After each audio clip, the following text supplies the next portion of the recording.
it's another side that like wants to take more, that wants to go that one more round. Because like going that one more round when you don't think you can, that's what makes all the difference in your life. You know what I mean?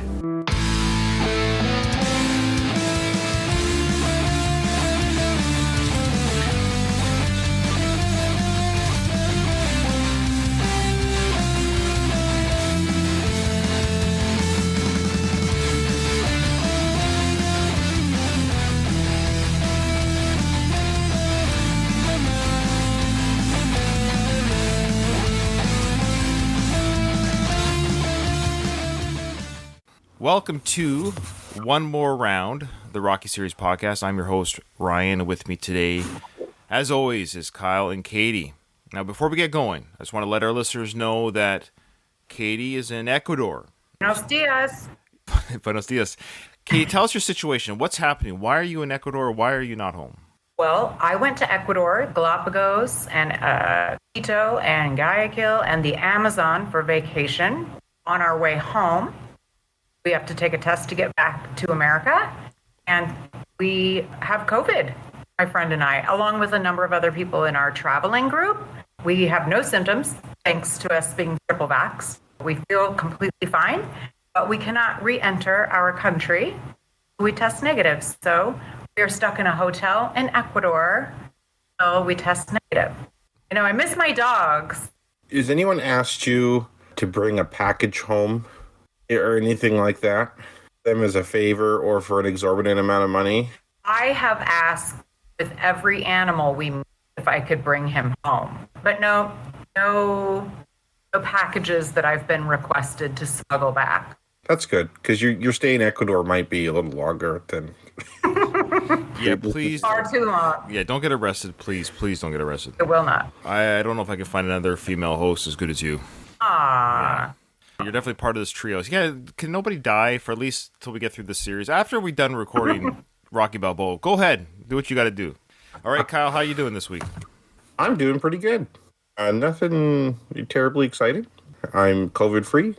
Ready to talk Rocky. All right. Again, so Katie's, for our listeners, yes, so Katie's speaker voice sounds a little bit different because she wasn't prepared to do a podcast in Ecuador, so that's why the audio is a little bit not as good as usual. So bear with us, but we thought it was more important to do the show, of course, with her. There's no way we're doing it without her. So, Katie, you have a couple of emails. So we thank those who do email us. If you want to email us, email is one more round. What is it now? Actually, why don't you read the emails and I'll double check the email. Go ahead. I forget the address. It's one more round Rocky Podcast at gmail.com. Thank you. Okay, perfect. And it's in every show description anyways. The first email, I think, is for Brian Granko. He's the Google Map guy. He's the one that always sends us those Google Map pictures. The subject is Religious Arena, Rocky House. Hi, everyone. I see Katie has been to some destinations and added another. I listened to the whole Creed 2 episodes and had an email to send, but I'll stick to the Rocky series. I'm including photos to show some of the locations. There was mention about where the Spider Rico Rocky fight took place. The photos show it was done at the Oscar De La Hoya Boxing Center in L.A. I couldn't find old photos of the area, but you can see how it has changed. I remember hearing they were handing out $20 bills to people in bars or the street to use extras for that scene. $20 would be about $100 today. I wonder if they used the same locker rooms as the boxing. The credits were rolling. Katie mentioned who George Mamoli was. He was the ice rink attendant. And I noticed he used the Philly accent pretty well. Al mentioned about Sly playing football. 3 of the photos show where he got his interest. The Rocky House was mentioned. I had some photos I made from a video Mike made. You can see how small the actual interior is. I grew up in a house just like that. Someone mentioned what the rent would be back then. I think my mom paid about $60 a month back in the mid-1960s and sold it for about $10,000 in 1978. I think the last thing mentioned in episode 2 was the song playing called Summer Madness by Kool and the Gang. Looking forward to episode 3, Brian. Yeah, that's cool. Thanks, Brian, for telling us who I forget his name now, but who that guy was in the credits. We just mentioned a couple of names, and I didn't... George Mamoli. George Mamoli played the ice rink. Yeah, that's awesome. So that makes sense. 10 minutes. 5 minutes, yeah.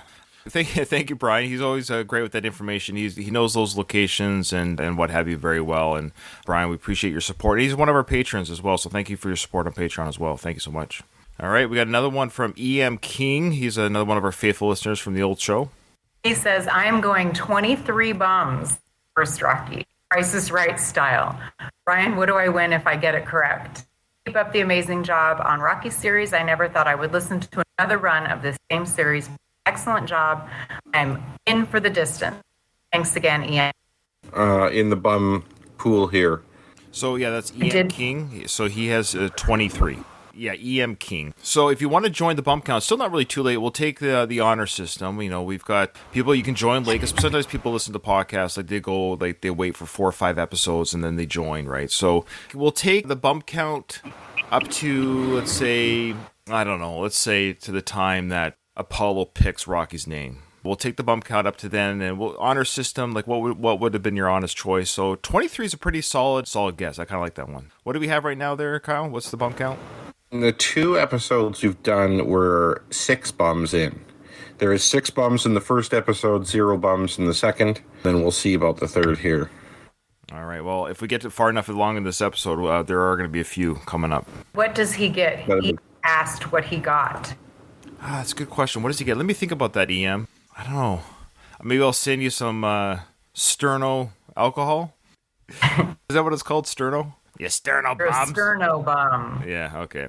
That's a good question. What should we send him? We'll figure out something. Okay, well, I'm excited because there's some really, really good scenes coming up here. We last left off in Rocky's apartment. He's holding that makeshift ice pack to his head with his hand.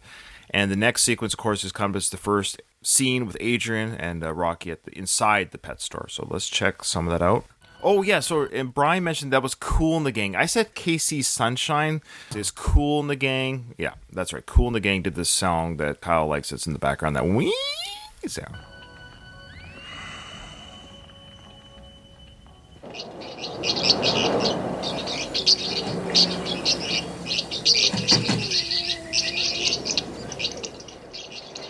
Love that little moment when Rocky does that kind of weird wiping, handing, waving motion on the glass as he's saying hi to the puppies and he whistles at them. But he's doing that just like, I'm pretending to see the puppies, but he kind of eyeballs to see if Adrian's in the store too, and is she working that shift before he walks in. I kind of like that little moment. How you feeling this morning, huh? Full of life? I just love that. How you feeling this morning? You full of life? Have you ever asked anyone that question? Are you full of life? It's a Rocky-ism. I kind of like, you see Rock's like really cheerful here, which is a big difference from the previous scene when he's sitting there with that music and the ice on his face, potentially having an existential crisis.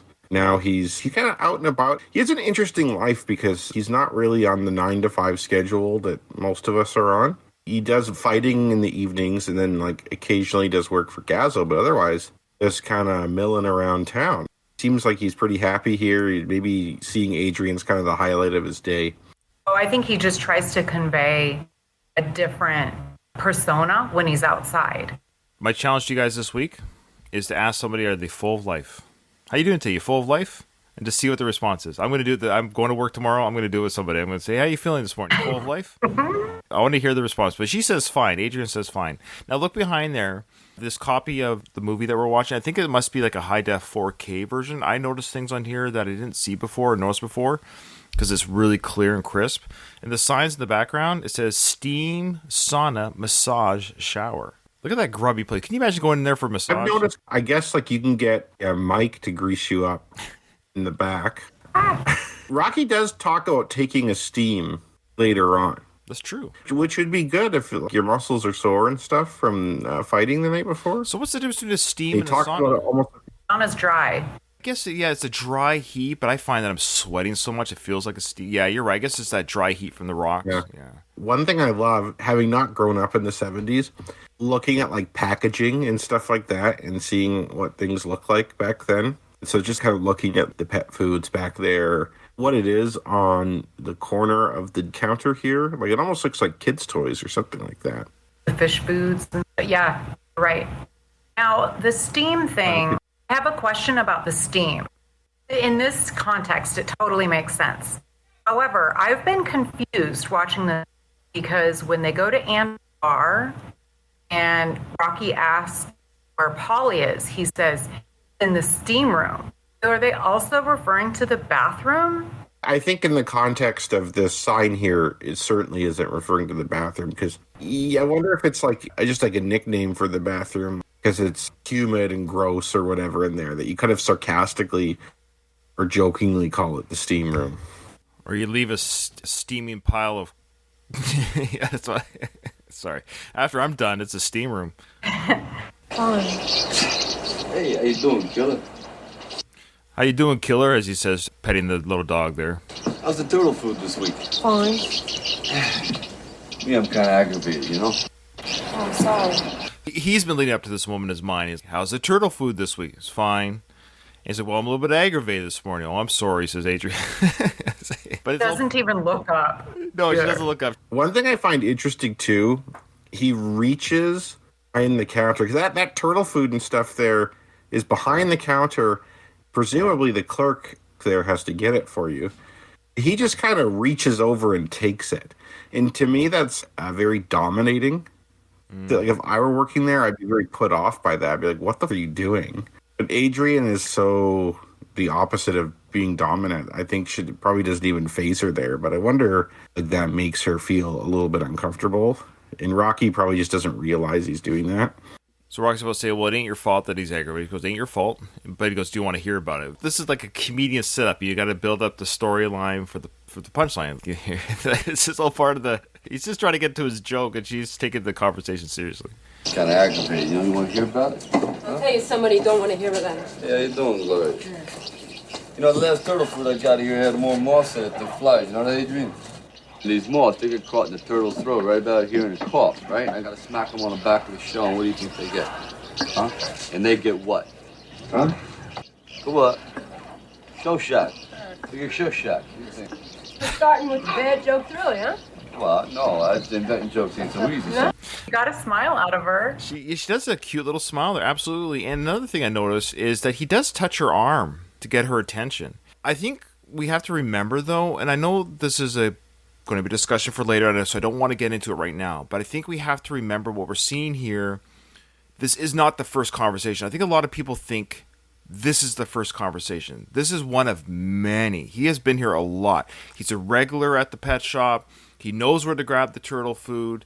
Adrian's just shy, but they've had a lot of conversations because he's also known Polly. Don't forget, he's known Polly since they were in high school. So he's known Adrian for years. Anyone who's watched the film a lot would have to agree with you, Ryan, because he even says to Adrian later on that he bought the bowl and all the stuff for his turtles from Adrian.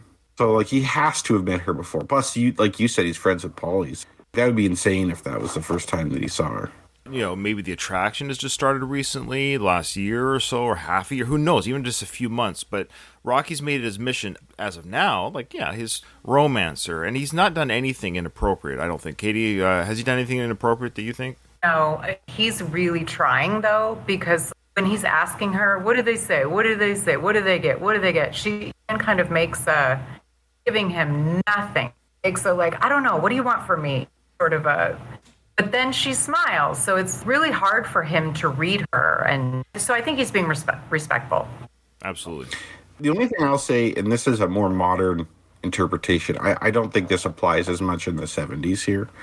So it would be unfair to Rocky, but I think it's generally bad taste to flirt with people there at work, especially in the service industry, because they're almost kind of like a captive audience, and it is part of their job to be nice to you. And so it's like if you flirt with a store clerk or a server or something waitress, like that. A Hooters waitress? Yeah, well, yeah, that blurs the line a bit, I suppose. But, you know, generally, if you did, you'd have to be very subtle about it. This is a different time, a different place. So it's like, you know, I'm not going to put that on him for that. Also, I know this is stupid, but turtle food thing's driving me crazy. So he picks a turtle food from the back of the shelf. He reaches across the counter to pick this thing of turtle food. And then Gloria, when she comes, takes the turtle food from him. He probably isn't going to pay for it. And then he grabs another identical thing of turtle food that's already on the counter directly in front of him. Why did he grab the turtle food in the back? I don't know. They had to put the turtle food there just so that sequence would work. Right. Well, and I don't even think, I would argue he's not flirting with her at all. He's not commenting, oh, you look nice, pretty. He's just trying to like talk to her. Yeah, break her out of her own turtle shell. Yeah, it was a nice little scene. I think Talia Shire, she's a great actress, so I think she does a really, really good job as Adrian here. Talia Shire, when she first met Sylvester Stallone, she said the first time she met Stallone was, of course, during the auditions or whatever. And of course, Sly was part of the audition process, for people. She said right away, instant chemistry, that she just fell in love with him right away. The first time she saw him, he literally walked backwards into the room, did like a little dance and twirl thing, and he was just full of energy and life. Yeah, so Talia right away said, instantly she knew this guy was amazing. Oh, that's awesome. Yeah, so their Great chemistry on story. screen is very real. You've seen those like behind the scene photos, of Sly holding her cheek and kissing it, making the kissing. You seen that picture? I think it's used in the film as a photo in the film when they're dating. So they took that picture in real life, but it's just a cute picture of Talia Shire and Sly. But they had a real close friendship. I think it's really nice to hear. And same with Burt Young. Those three, they've remained friends and close. I would say close as celebrities are, but they've always been friendly. And that's the thing. If any actress would have anything to say about if there was inappropriate behavior behind the scenes, it would be a woman that's done 5 films with a guy. Think about that. Do you think anything ever happened there? No, they never have. No. If they did, it's like the best kept secret in Hollywood because a lot of stuff gets leaked, but they have always just been close, friendly. I think Talia's been married. I think she's been married most of this time. I don't think she was single. I know Sly was also married at this. I mean, the same, but I think Talia was married more specifically at this time. But anyways, yeah, I thought that was really interesting to hear her talk about how much she just loves Sly the first time she met him. Also, Sly said that the reason why it's Adrian is the type of personality that he would be attracted to, or Rocky would be attracted to, is because Rocky would find it easier to, more comfortable talking to shy girls. He just finds shy girls more attractive. That's Rocky's nature. He finds shy girls attractive. He finds Adrian attractive. Not in the conventional way, but just that personality. He doesn't say why, but he just said that I think the reason he's attracted, I think sometimes you're just attracted to who you're attracted to. Yeah. I think also like he probably likes shy girls because a girl who's more, say like Gloria, someone who's very outspoken, might just call him like an effing loser or something, or a bum or something like that, right? He's just not having it. Someone who's like really ambitious or something like that probably wouldn't want Rocky in their lives because Rocky's kind of going nowhere. Probably in a sense intimidated by people who aren't as shy. One thing I like about Adrian specifically is that she's not your typical movie love interest. She's not the blonde bombshell. And even when she kind of comes out of her shell and looks more kind of conventionally attractive and stuff, she's still a very normal looking person. Like, she's very attractive. I find her attractive, but she's not like, she's pretty normal looking. She's like not a supermodel or anything like that. And I like that. I like that you have normal looking people. To me, it's more real. Agreed. Also, I think he feels safe with her. There you go. Yeah. With a shy person. They're perfect for each other. Now, I love Gloria. It's funny seeing this now as I get older. I'm 46 now, and it's funny now watching Rocky. When I was a teenager watching this movie, and even a young adult, Gloria always seems so much older. And now I'm watching Gloria. It's like, she looks young. Now she kind of looks young. I'm like, oh boy, I'm getting older. Gloria actually doesn't look like the old hag I thought she was. Now she just looks. She doesn't look as old as my young brain thought she was as I get older. I just found that very interesting watching this. Oh yeah, Gloria doesn't seem as old as I thought she was. Yeah, for everybody here, except for Burt Young, he seems like he's still a real grown up. He's 2 years younger than I am now. As a teenager, like a 30-year-old was like a full-out adult. 30-year-olds are legitimate adults, but I view 30-year-olds pretty different now. People working under me in their late 20s, and they're like kids, basically, to me. You know what I mean? Rocky, I see him kind of like that. He seems immature to me now, which is weird, because watching these films, it was the total opposite. They're given a hard time. The fact that he and Adrian are still single people, like they aren't married with children at age 30, is mind-boggling for people at that time. It's like you're over the hill by the time you're 30. So now Rocky turns to look at the floor and goes, how's my buddy doing today? Of course, we know it's Buckus. Buckus is his name in real life. What kind of dog is he, Katie? He's a bull mastiff, and I have a fur nephew. that is a bull mastiff. Cute. Buckus is such a great name. We all know the story, if it's true. We all know the story that Sly had to sell Buckus in real life before the film, of course. He didn't have any money, and he sold Buckus to get some cash for groceries, essentially, just living.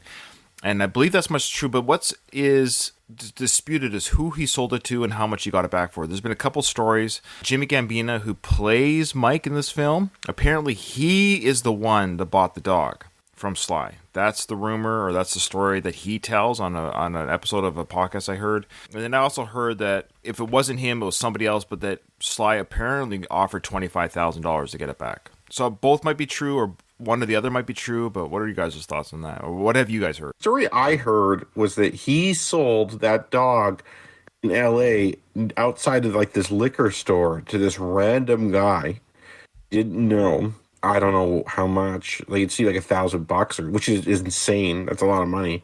The idea was it was like under $100. I don't think it was more than $100. Yeah, like $50. I heard 50. Okay, yeah, so that sounds more accurate. Some marginal amount of money. Then when Sly got the money for this Rocky deal or whatever, or when he got some more money that he could buy the dog back, he waited outside that liquor store for days, hoping that this person would come back to the store just to get more booze or whatever. And then when they did, the guy was very reluctant to sell the dog back, and Rocky had to buy it back for, pardon me, some exorbitant sum of money. Which, to me, that sounds bullshit. Like, that sounds fake. Buying it and selling it from Mike, somebody knows, makes way more sense. Yeah, so that's from Jimmy Gambino, who's had this love-hate relationship with Rocky and the franchise and Sly. Okay, so yo, Buckus! He sees Buckus, and of course that's his dog in real life now. Of course, the film, he's got the dog back. Poor Buckus in this cage, this holding cage. What are you doing today? Yo, Buckus! Yo, Buckus! But he's so cute.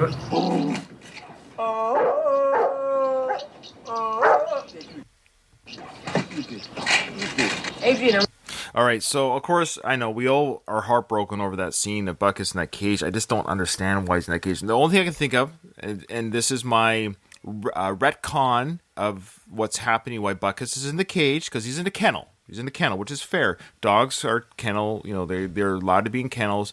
So I'm guessing he's about to go for a walk, or he's in a holding place while they clean his area out. So they just put him in there while they go clean. And so he's like mid-transportation. So who knows? That's my... I think he is like in there in Stop! the store. I don't want to hear it. I don't want to hear it. That's my retcon. That makes my soul feel better. But my retcon is a grown dog wouldn't be like that. So the way that they made it work, because Sly's real dog, was because he says later, the owner never came back. So it was like they were boarding him there. They paid the pet shop to board their dog for X period of time, and then they never came back. Okay. Remember when he says that? He says to Adrian when he gives him. Rocky says, the owner never came back? Oh, okay. I forgot about that. Okay. Good catch. There you go. So, yeah, maybe it's a temporary holding. They weren't ready to kind of take on this big dog, so this is just a temporary holding, yeah. And maybe he comes home at night with the family, or with Adrian, or Gloria. Yeah. All right. So this is a fun little moment here. So Gloria says, "Hey, Adrian, go downstairs and clean the cages." Now Adrian pins something to her jacket. And can you see what this is? She goes down to clean the cat cages. They're a mess. Yeah, I can believe it. She's got a crappy job. She's bottom of the totem pole of this 2-person army here. When she has to go out behind the desk, she gets very nervous because now, she's behind the desk is kind of her little safety zone. So now she has to expose herself as she walks in front of the desk in front of Rocky. Rocky kind of I wouldn't say checks her out, but he's close to her. She's out from behind the desk, and they're just like Rocky says in Rocky Balboa, there's this energy, it's kinetic, talks about that electric energy that he feels when he's around her. And you see that moment here, just when she walks by him and he's there, and that's that silent moment of them passing. It's a really sweet, crazy, awkward, embarrassing, all rolled into one. But then watch her as she pins something to her lapel or something. It's her watch, isn't it? I want you to go downstairs and clean all the cat cages. They're a mess. So Rocky looks up when he hears Gloria give that order. So he looks up. Oh, she's coming out from behind the desk. Okay, she doesn't pin it. She just fiddles with it. My apologies. Okay. It's her watch, isn't it? Yeah, it's a watch hanging from her jacket, which is so cute. Yeah, it's a nervous fidget. Yeah. Because she's got to walk out she's got to walk by Rocky. So right there, she looks. So what is that look that she gets? A little look and the smile she gets just before she goes down to this. And I always get a kick out of what is down there in that basement of a pet shop. Cat cages. That's where they are, but I always picture my mind like off screen. Oh. Like it's just this disaster of an area. I think the look she gives him, my interpretation is, I acknowledge you. I think Rocky's annoyed with Gloria here. Absolutely. That's not unreasonable to ask Adrian to do that. Adrian works for her. That's like probably her job. He sees this person kind of like barking orders at Adrian, or he doesn't respect her or like her, or maybe treat Adrian as he would treat her, which is probably not how an employee would treat, or employer would treat an employee. But in Rocky's mind, that wouldn't matter. And, you know, he sends her to the basement to do this shitty job, even though, again, it's not that unreasonable to ask that. And I think that he lashes out by doing this thing with the turtle food here, and there's nothing Gloria could do about it. That's a good point. Yeah, I think he is annoyed at Gloria a little bit. That builds off what we saw, though, with Adrian walking in front of Rocky, is all I'm saying. Like, there's two things going on. I think Rocky's kind of annoyed at Gloria. Yeah, he does a bit of a stink eye at Gloria when he stands up, because he looks annoyed. He's not feeling that way about Adrian, of course. And also, not so much that she's doing the dirty job, but that now Gloria has taken Adrian away from him. That's probably what it is now that you say that. Gloria probably did that just to get Adrian away, and maybe just to get Rocky to leave, perhaps. And it worked. Rocky had to go because Adrian's... Yeah. Good call. I thought he was just like being protective of her. But yeah. Visiting hours are over. That's... Gloria goes, you got to pay for that turtle food, Rockhead. Hey, crime don't pay. You know that. Hey, crime don't pay. You know that, Gloria. You know that. And they just let it happen. Yeah, he did steal it. And I would assume Gloria knows that he collects for Gazzo. He's a loan shark in the neighborhood. So it's kind of like, what's Gloria going to do? The $1.75 turtle food. It's not like you can call the cops. This guy, Rocky, shoplifted there. Philadelphia cops in the 70s have bigger fish to fry than that. Speaking of pet food, bigger fish to fry, yeah. Now, I've always loved the sequence. Now, for our listeners, of course, we're at the docks. Rocky's carrying that stick. He hits the back of this forklift, and I don't know why I always get a kick out of it. It's not scripted, because he hits the back of it trying to stop this guy from driving away, and I love the way the stick shatters. I don't know why I always get a kick out of that when the stick just breaks apart. You can't plan that, but just the way the stick shatters when he hits the forklift. I like how he plays with it. But just look at this dockyard. How dirty and grubby, and this is real. This is nothing set up here for the movie. This is just what it is at the time. It's just like a war zone. Those pallets are rotting, rusty metal everywhere. I'd be interested to see what this place looks like right now. Now, what I love here is you got these gangster kind of guys standing around this car here, and that's all we ever know about these guys. They kind of say hi to Rocky, which gives you this indication of, again, where Rocky's working with the mob, so to speak, the local small-time mob guys. These guys are standing around. They're probably loan shark or mafia ties. Who knows? But he's part of this racket because they kind of acknowledge Rocky. Rocky acknowledges them. So they know each other a little bit in this shady underworld business. Yo, Rock, how's your boss? Real good. Hey, Rock, you fighting again? Yeah, hey, we'll make some money real soon, eh? Yeah, $1 million. Hey, you. Where you going?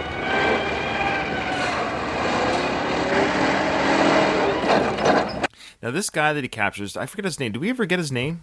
Bob. Bob? That's right, Bob. I keep forgetting his name. I have the inflation-adjusted debt numbers here, too. Oh, good. Okay. I wanted to know how much his jacket was worth. Okay, let's keep going. Where you going? Huh? Where you running? Yeah. Where you running? Hey! Don't hit the face! No, not the face! The guy that wants the 200 now. Okay, so he wants $200. So that would be about how much now? That's $1,054. Decent amount of money. Yeah, and then Bob only has 130, which is like $685. So he's pretty light. Well, he's light, but it's 2/3, right? So it's not too bad. Yeah? I'm broke. Honestly, I'm broke. Mr. Gazzo says I should get the 200 to break your thumb. You understand? Please. Huh? Please. What's your name again? Rocky's the enforcer. Now, of course, Bob must know Rocky because he already started running the moment Rocky showed up. But Rocky doesn't actually... It's funny, what's your name again? Well, do I have the right guy? I don't know why Rocky's asking his name. It's like, yeah, do I have the right guy? It's interesting, does he know him by face? Or how does he know this is the guy he's supposed to get if he asks for his name? Yeah, good question. Maybe he saw him when he initially borrowed the money or something like that. Who knows? Bob! Bob. Listen, Bob. You want to dance, you got to pay the band. You understand? I love that little mafia talk there. You want to dance, you got to pay the band. You know what I'm saying? So if you're taking money, you better be ready to give it back. You want to ball, you got to pay the man. Hey, I ain't emotionally involved, Bob. You understand? Now, Rocky says he's not emotionally involved. Okay, he doesn't care whether Bob's light, whether he's borrowed money or not. But Rocky is always emotionally involved. He has to say that to Bob to scare him, right? Like, a lot of this, as much as psychological, Rocky looks intimidating, he acts intimidating, wants to act harsh and non-caring. He wants Bob to really believe that he's going to break his thumb. It's funny, like, Bob's up against this metal. I don't know what it is. Some sort of steel grating or something like that. This seems like such a harsh environment. It just seems like this unforgiving, harsh, bleak, urban environment. When Rocky just operates in this really shitty little world where he has to collect from guys like Bob, that's got to, like, hurt your soul in a way, especially if you're like Rocky and you like animals and you're not like this, really. He's really a fish out of water here. Like, he looks the part, but he's not the part at all. Very well Putting said. on a really good show, though. I agree with you, Kyle. I noticed because Ryan has Frozen, the show he's putting on for Bob is really good because look how his eyes are looking at Bob. He looks really menacing, the way his eyes are staring. Very well said, Katie. Because not only is Rocky putting on a good show, but so is Sly. And let me explain. Yeah. This was only the second day of filming. Or I should say this was the second scene filmed. So whether that was the first or second day, I don't know. But this was the second scene filmed in the movie. Sly was still sort of on a retainer during this scene. He had to prove to the studio that he was a man for the job. So what we're seeing here is a combination of Rocky acting the role of tough guy to this Bob, but we're also seeing Sly, the actor, acting like Rocky acting. So it's really kind of meta. I know it's interesting that we're seeing Rocky acting like a tough guy, but we're seeing Sly acting like Rocky acting like a tough guy. This is a sequence where he still wasn't guaranteed to be in the whole film, because this can happen. We know what happened with Eric Stoltz in Back to the Future. He was famously replaced by Michael J. Fox. It's not the first and won't be the last time the actors will be on the scene or set for a couple days, a week, a couple weeks, and they're like, oh, this is not working. We got to recast. So Sly, being an unknown at the time, this was a moment where he had to prove to the studio that he was the man for the job. He got an easy break in this scene then. He often gets cast as like a mugger or a tough guy, or someone like that, right? But really, this scene is within his element. I think to movie producers and directors, he comes across as the collector type guy anyway. I think if he had his first scene was the scene with Adrian or something like that, if I were him, I'd be a lot more afraid of getting cut. That's fair. Give me some money. Give me some money. So this Bob guy's doing a good job. His hands are shaking as he's getting the money out of a wallet for Rocky. It's a great little moment there. The actor playing Bob is shaking. He's not cold. He's afraid. So Bob said there's $130 in that wallet. There are $130 you took out of my wallet there. I'm broke. Hey, Bob. Hey. You're still $70 late. You don't have to break nothing. Here, take my coat. It's worth $50, $60. Kyle, $50, $60 for the coat, Kyle. So what's that? $300. No way. Yeah, it's around $300, give or take. What kind of jacket is he buying for $300? Actually, one of my jackets I have is a hand-me-down for my father-in-law. I hate buying clothes for Of course you can. I don't buy that Bob buys a $3 jacket. That's what I'm surprised. This guy who's $200 in the hole to Gazo buys a $300 jacket? Did this guy go to the school of Pauly when it comes to finance? Yeah. He's bullshitting, of course, right? He's going to inflate the value of that jacket to conveniently be exactly the amount of money he's short, or close to the amount of money he's short. Can you imagine, though, if you're Rocky and you have to break this guy's thumb, what that would look like? You have to take someone's thumb, bend it back, cracks. How brutal that would be. And we know Rocky's actually done that. Because in Rocky V, he has assault convictions related to loan sharking. It's not like he does this thing with Bob every time and he's the gentle debt collector. Right. This Bob thing seems to be an exception. I could never do that to somebody. Actually, I'd feel bad for someone like Bob there. Like, I too would not be cut out to be a debt collector. Yeah. No, Rocky has done violent stuff per se, but like he says in that interview in part 2, which we'll get to, of course, nothing worth bragging about. I think Rocky's done prison time. If you get an assault conviction, you probably are sentenced to jail. You think he's done even months or something like that? Maybe. For assault, if you break someone's thumb? Anyone that's read the novelizations, that probably they were authorized, they were quote unquote written by Sly. I don't think they're written by Sly. They were narrated by Sly to an author. But anyways, I would assume if anyone's read the novelizations of these movies, there would be a backstory about that, so maybe they can let us know in an email that Sly in those novelizations might have given some backstory about his criminal record. I bet you that would have been told in those stories, because those are canon because they were written by Sly. Yeah. My guess would be he did county jail time, not prison. Okay. He got bailed out by Gazzo or something. So Rocky's like, take the coat. I think right now Rocky's just like, ugh, I've just had enough of this stuff. I can't get the girl. I'm still fighting at this stupid church or gym, an old church. I don't want to break any more thumbs. I don't want this guy being cold. Take the coat. I think he's nearing the end of his own. What am I doing? This is what we're seeing. Yeah. We're seeing the peak of his dip, so to speak. The justification he gives to Gazzo is not the worst justification. It's pretty smart for Rocky. Ah.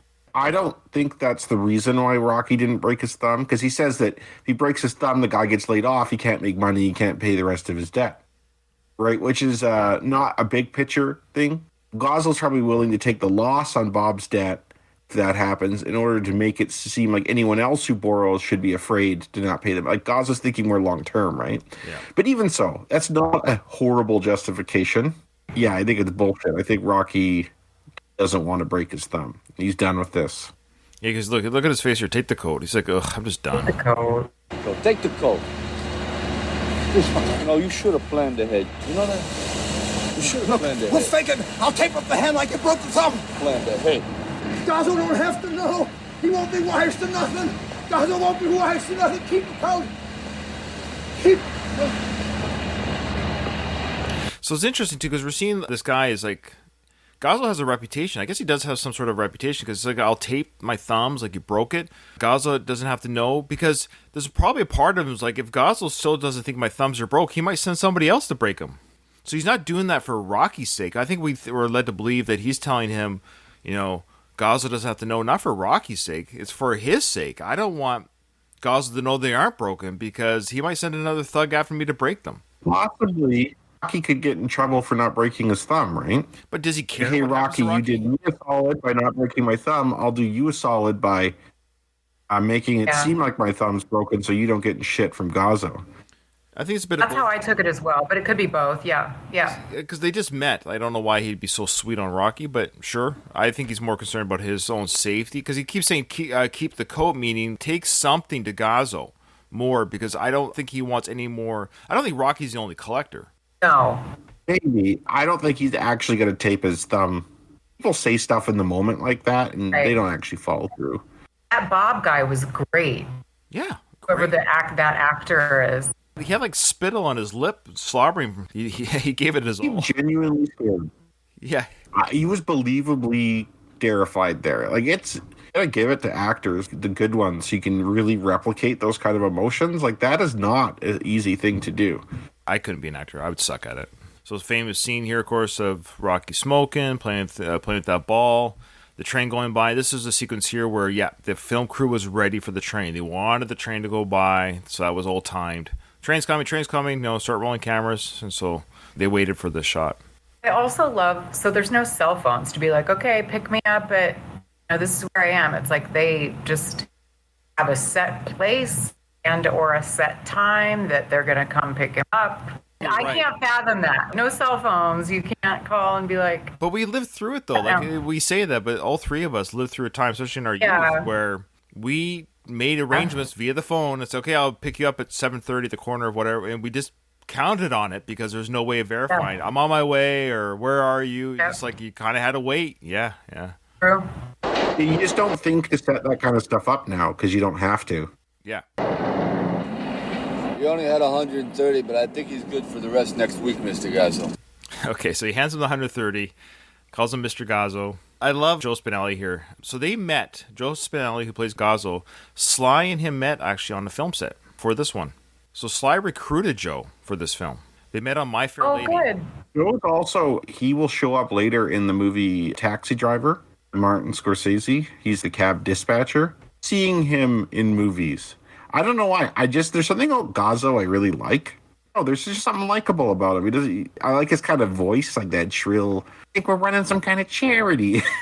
Yeah, it's great. Oh, it's great voice, great acting. And so, Sly met him on the set of Farewell, My Lovely. I guess Sly had a very small part on that, or kind of background actor. So they met on that. They were both. He said they were both extras on the film, so they were chatting up behind scenes. And Sly really like Kyle was saying, Sly liked the cut of his jib. And so when they did the Rocky, he goes, "Hey, I got a part for you." Sly reached out to Joe, said, "Hey, I got a part for you." So it was Sly that got him on this movie. The bodyguard, played by a guy named Joe Sorbello. Well, Joe is not an actor. He was a local construction worker that they hired to go on the film. Dang. So I thought he was just the driver. They have him as bodyguard, huh? Bodyguard, yeah. He's a credit as Mr. Gazzo's bodyguard / driver, but yeah, in the credits he's bodyguard. He's only done a couple of film roles, so this was his biggest role in his life, and he was literally a construction worker.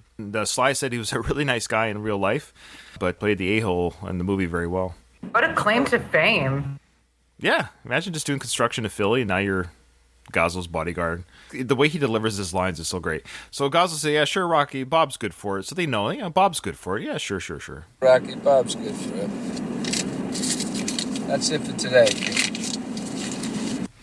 So he hands him $20. So how much is that today? It's about 70 or $80.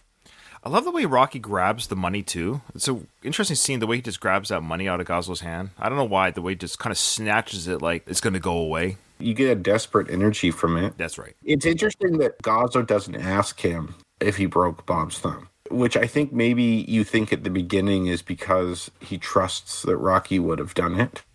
But of course, we know that he already knows what happened already. It's interesting to go to Katie's comment. It's not like he got a text from those guys at the dock or a phone call, right? The Canaries have a very efficient, albeit mysterious, system of conveying information quite quickly. A lot of canaries floating around. It's also really, I think it helps us like Gazzo more also, because it doesn't embarrass Rocky by scolding him in front of Bobby or whatever, this driver. He waits and to say something to out of earshot. Agreed. Tomorrow, collect from Del Rio. He's late 3 weeks and I don't like it. Tomorrow, 3 weeks. Del Rio. So Rocky puts on his reading glasses to write down. I love how he's love it. He could have memorized it, Del Rio, 3 weeks. Now, this part kills me because we saw with the Bob scene. I know we're overanalyzing this, but this is what I love about the show. But he doesn't know Bob's name, apparently, when he gets Bob. So was it a description? Is he going to be driving that forklift at that time? Or he's got weird, crazy hair, whatever it is. But now he's getting the name. He's getting Del Rio as a name, so he's going to write it down. He's never met Del Rio. How does he even know what Del Rio looked like? If you told me, "Hey, Ryan, I want you to go beat the crap out of, Peter Jones at the dockyard," I'd be like, "Peter Jones? Anyone know where Peter Jones?" Like, you'd have to go around asking people. I think they kind of know of everyone. Okay. Gazzo gives a last name, not a first name. So Del Rio is the guy, is whoever, Jim Del Rio. There's likely a lot of these people. Oh, sorry, Katie. No, that's okay. There are likely a lot of repeat customers. Like, the thing about loan sharking in particular is that, for example, Bob owed $200. He didn't borrow $200. He probably borrowed like $70 or $80. Like, the exorbitant interest rates, if you could even call them that. Even though Gazzo only got 130 back, but really only 110 because he had to pay Rocky the 20. He probably has already made a profit off that deal, and he's still going to get the other 70 out of Bob, most likely. Like, it's someone like Bob in a financial trap where people, like with payday loans now, which is essentially, in my mind, loan sharking, is that you got to keep borrowing from them in order to stay afloat. Because if you can't come up with $80 at the beginning of the month, and then you're expected to pay back $200, by the time you pay that back next month, you're going to need another loan. It's very predatory in that way. As much as I like Gazzo's character, like, he really is a piece of shit, like what he's doing here. Well, yeah, you're making money off the desperate. The lovable gangster. Yeah. I love the reading glasses that Rocky has, though. So he's already got bad eyes, and we talk about the bad eye in Rocky 2. He's already got bad eyes, apparently. All right, I got it. Del Rio. How do you spell Del Rio? How'd you do last night? Oh, that's what I meant to say. Sorry, not that he didn't know. Why does it matter how Del Rio's spelled? That's what I was meant to get at. Rocky, it doesn't matter how it's spelled. You've got it phonetically. The proper spelling of Del Rio shouldn't matter in getting the guy. It's like, well, you picked up the wrong Del Rio. Like, this is Del Rio with a silent H in Del, you know? Which is why Gazzo skims right over it. He's like, what, in his head, what the, you moron, you don't need to know that. Yeah. How'd you do last night? How'd you do last night? Yeah. You're meticulous. If you're a meticulous person, though, you'll want to spell it right. Is Rocky meticulous? Maybe, I guess. He can be. Seen his apartment, Kyle? Yeah, that's true. That's true. So Gaza knows, of course, he fought last night, which I like. He takes an interest in Rocky's personal life. I did real good. I did real good. Hey, What? did you get the license number? Of what? The truck that run over your face. Sorry. Did you get the license of the truck that ran over your face? But already before he even answered, so when the guy says, did you get license plate number? Rocky already answers really clipped. Did you catch that? He was like, of what? You already get a sense these two already don't like each other. They've had interactions before. Because the way he answers of what, he talked to Gazzo respectively, nicely, and then when this bodyguard starts talking, Rocky's already on the defensive or / offensive. Relax, buddy. All right, pull it over here. I want to let Rocky out, and then I'm going to talk to him for a few seconds. Now look at this area here. Look at this area here. It looks like if you were to take this photo, you would say this was a war-torn city. I encourage people listening to this podcast, Google and then do an image search of South Bronx 1970s. You'll see stuff like this every picture. There's a ton of this stuff going on here. A lot of these buildings get abandoned, but what's happening is the value of these properties, because of the changing economy and getting out of the industrial area, has gone down. And so the landlords will hire people to burn them down or destroy them to get the insurance money. Well, what I don't understand is this is 1976. When was this building new and good? Because it already looks like it's 50 years bad. Because like Philadelphia's population peaked in the 1950s. I'm talking the city of Philadelphia, not like the Philadelphia metro area. That building is probably from the 30s or 40s, and maybe even earlier, the 20s. So like just the early like turn of the century industrialization, Philly would have been a powerhouse town. Would have been a major manufacturing center. And then after the 50s, cities like Philly and Detroit, Pittsburgh, places like that, they're all part of the, I don't know if Philly's part of the Rust Belt necessarily, but it kind of has that. A lot of these heavy industry, big factories, that gets outsourced to places like China. And then also they built the interstate highway system in the 50s and 60s. Everyone went out to the suburbs. Then the inner cities like this went into decay. I'm just be curious what that building was. Like, what was it? At some point, that was built for something. It was brand new, and everyone's, hey, it's exciting. Let's go in this building today. I'm always curious by that infrastructure. Like, when was this new and pristine? And now it's just an empty cobblestone brick road, and there's just nobody's here. Yeah, at one point, you see the railroad track adjacent to it. So likely it was some sort of, it could have been, it's probably not manufacturing, but those buildings in the background look like they could be. That could have been like a distribution center or something where freight comes in or out and then it gets loaded onto the nearby trains. Sorry, I feel bad. I've been ignoring our chat in Discord. Not ignoring it, but let me just read some stuff real quick. So some stuff here. Back to the pet shop, Donald said, Gloria is cracking wise with Rocky as well. So it's not just Adrian that sees him a lot. So there you go. That's more proof that Rocky goes there a lot. Louise agrees that Talia Shire is perfectly cast. Donald goes on to say it's just one of these movies where the stars align just right. Yeah, so thanks, guys. We apologize for not reading the comments. Bad host. How come you didn't break this guy's thumb like I told you? Well, how do you know I didn't break You don't think I hear things? Did I give you a job this morning or I didn't? Yeah. Huh? Yeah. So why didn't you break his thumb like I told you to? When you don't do what I tell you to do, you make me look bad, Rock. I figure, look, if I break the guy's thumb, he gets laid off, right? He can't make... Yeah, well, don't money, figure it. can't Let me pay do it the off. figuring, okay, Rock? So I love the way he's talking here. It's just great acting by Joe Spinelli. And I love how he takes out that asthma medication. That was real, by the way. He really did that. It was a real hit. I also really like how Rocky has this fidgety way of kind of turns away when he doesn't want to look him in the eye. Gazzo forces him every time. Like, not in a mean way, but just in real life, well, in the universe of Rocky could lay out Gazzo in one punch right here. If it came down to it, it's this weird master over slave ownership, because Rocky can beat the crap out of Gazzo, but there's that weird power move where Gazzo's pushing him and say, hey, come on, man, you make me look bad. You make it look, he's shoving him a little bit, and Rocky looks like the cowering dog. It's almost, like a beaten dog. And a dog, really, most dogs, obviously not ankle biters, but you start beating Butkus. Butkus will be like, stop beating. It's terrible. This happens. But I'm not. But the analogy is true. Like a dog could like, wait a minute, I can just bite this guy's hand. Enough. Yeah. But they don't. They feel like I can't do this to my master. So that's what Rocky's he's kind of cowering a little bit. He's like, I feel stupid. I'm such a dummy, and I don't know why.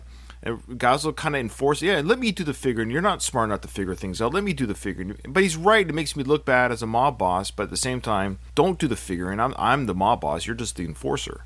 Also, Rocky can't do anything against Gazzo for a couple of reasons. Gazzo is his source of income for the most part. Like, he doesn't make a lot of money from fighting. Plus, if you punch someone like Gazzo in the face, next week you'd probably disappear. Yeah, of course. That's the power move. I mean, that's what I mean. It's just in this moment, these two men, Rocky can kill him, but he can't because of the. From here on, just let me do the figure. These guys think that we're running some kind of charity or something. They're gonna get a fight. From here on in, do what I tell you to do, because it's bad for my reputation. You understand? You got it, Rock? I got it. Such great acting there by Sly too. Just the way that fidgeting you're talking about, Katie, and the way he's like feels stupid. You're like, oh, I got it. But at this moment, this is where we're starting to see this peak, pissed off, I hate my life right now. His mental health is red right now. Yeah. The way he was looking there reminded me of being a teenager and getting like chewed out by people for doing stupid things. Hey, how do you spell Del Rio? Look up in a dictionary, Rock. Come on. Hey, I won't let that happen no more about the thumb. I love the way he says that. Okay, a lot of good things here. How do you spell Del Rio? Look it up in the dictionary. Again, it doesn't matter, Rocky. You phonetically, he's the only Del Rio you got to worry about. And then I love that. But the way Sly, or of course Rocky, the character, but the way it's written, I won't let that happen no more about the thumb. I love the way that's worded, because we don't say that. Like, I wouldn't say like that. I would say, next time I'll break the thumb, Gazzo. That's how Ryan would speak. But I love the Rockyisms. I won't let that happen no more about the thumb. That's a great way of saying it. It's because you have education. If we go back to the Creed movie, when he's talking to Michael B., or to Adonis, should I say, he says to him, look, I could tell by the way you're talking that you've gone to school. Where Rocky hasn't.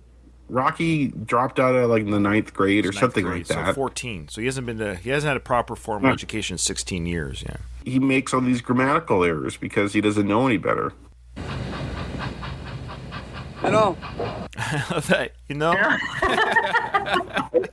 Sorry. We also see Gazzo wave his hand like no big deal. Yeah. And we know that Gazzo really likes Rocky. Like I think Gazzo is a professional, has to do his job and tell Rocky that he fucked up.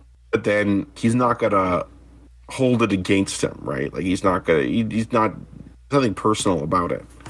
He has a huge soft spot. Yes, agreed. Rocky. Yeah, and Gazzo has one for Rocky. Yeah.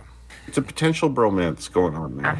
Wasn't Gazzo originally written as the brother? Didn't you guys say that? Oh, I think that was true. Yeah, I think there was some truth to that. That's right. So if that was written that way officially, I think you're right. It's kind of played still to that. There's a feeling of that, even though they're not officially brothers. Brotherliness. Yeah, brotherliness. Yeah, perfect. Yes, yeah, exactly. If you look at them as being brothers, this relationship makes sense. Absolutely. Yeah. Come on. Hey, I won't let that happen no more about the thumb. Now watch this guy call him a meatbag, and watch Joe Spinelli kind of hit him on the shoulder. Like, come on, enough of that. Like, very subtle. Like you wouldn't see it on a first time viewing, but Gazzo hits him on the arm. Like, come on, enough chirping at him. Watch. So long, meatbag.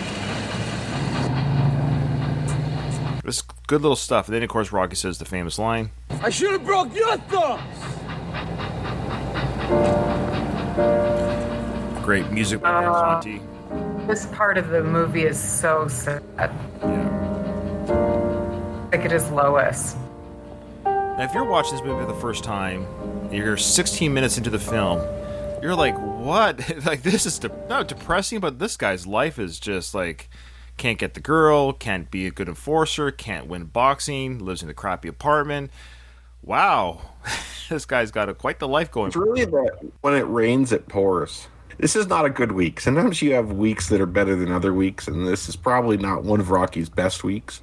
Although he did win that fight, which was good, but yeah, I did real good. You should see me. I did real good. And he's about to tell somebody else he did real good. But that, my friends, will be the next episode. Teaser here where Rocky goes to the gym, and we see the gym for the first time inside, and we get to meet Mickey on screen, and Mike outside the gym. Remember Mike? Jimmy Gambino plays Mike? Yeah, we'll talk about that. Hey, one thing I wanted to mention, just about the decline of that area there, I was looking up some stats. Right now, we complain about inflation because it's high. It's like 5 or 6% or maybe a bit higher. In this time, inflation was 10% a year. Unemployment rate was about 10% too. Mm-hmm. So inflation and unemployment were double here than what they are right now. And people are suffering right now. Wow. Your point, I think it might have been Carter did something that he knew would not get him reelected, but it was the right thing in the country. Like, he made it to help get the country out of it. All right, well, stand by for next week. We'll talk about the American decline in poverty and unemployment. Can you imagine if we did that? We'll probably triple our listeners, though. All right, well, there you go, everyone. That is episode 3 of One More Round. I'm loving how we're doing this. This is a fun rewatch, and I'm even noticing things like when that little Joe Spinelli moment where he hits Buddy's arm. Hey, come on, enough chirping at Rocky. I've never caught that before. I just caught that literally watching this right now. And I even rewatched this scene 3 times before going on this episode today. So I love it. There's just little nuggets we keep catching, and it's fantastic. And I hope our listeners are, during our One More Round, they're getting something else as well. Well, that's it. That's the end of the episode. I didn't hear no bell.